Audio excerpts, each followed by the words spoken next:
मंदिर नष्ट नहीं होते। अन्नपूर्णा मंदिर तक पहुंचते हुए श्री राम बहुत खिन्न थे। मंदिर की सीढ़ियां चढ़ते हुए उन्हें एक भिखारी दिखाई दिया। वह किसी से कुछ मांग नहीं रहा था, आते जाते लोगों को सिर्फ गौर से देख रहा था। जब वह देखता और किसी की नजरें मिल जाती तो वह ठगा सा देखता रह जाता। भिखारी की आंखों में विचित्र चमक थी। श्री राम की दृष्टि भी उससे मिली, पर वे न तो चौंके और न ही सकपकाए।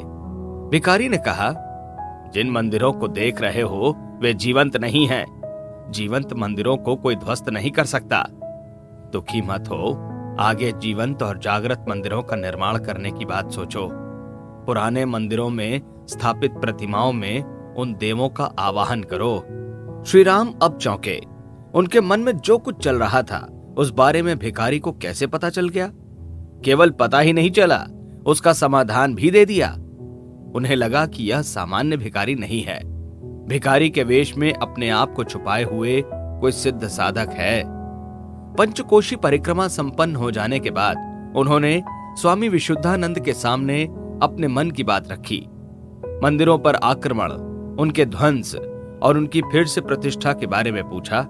स्वामी जी ने कहा, प्राण प्रतिष्ठा के लिए कर्मकांड ही पर्याप्त नहीं है। मंदिर का वातावरण चैतन्य और साधना की ऊर्जा से संपन्न होना चाहिए। देव सत्ता का वैभव अक्षुण हो तो स्थान पर रहने में भी वह प्रसन्न होती है। उन्होंने कहा, हिमालय के सिद्ध क्षेत्र में, सिद्धाश्रम और ज्ञानगंज में कोई विजातीय संस्कारों का व्यक्ति पहुंच ही नहीं सकता। उस स्थान की तरंगे विजातीय तत्वों को कोसों दूर रखती हैं। परखना हो तो वहां तक जाना भी आवश्यक नहीं है।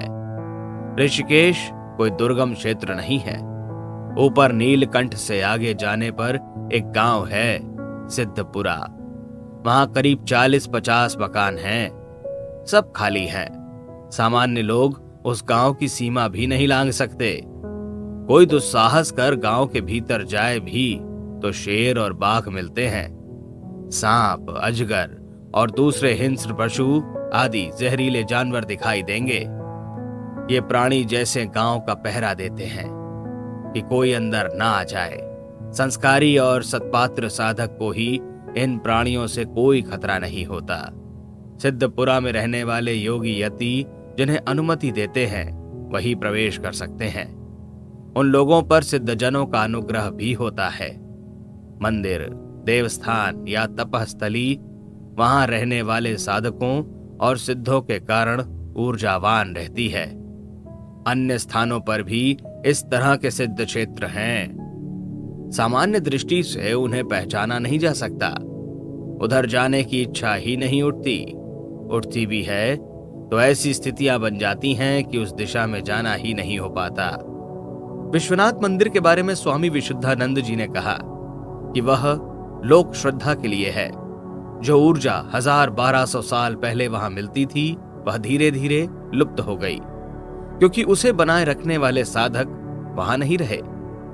अब स्वर्ण मंदिर काशी विश्वनाथ में वैसी क्षमता नहीं रही। विश्वनाथ मंदिर के नाम से आगे कई प्रतिष्ठान नगर में खुलने वाले हैं। उनमें कुछ स्वर्ण मंदिर से भव्य भी हो सकते हैं, लेकिन वे सभी देव दर्शन और भजन पूजन के निमित्त ही होंगे।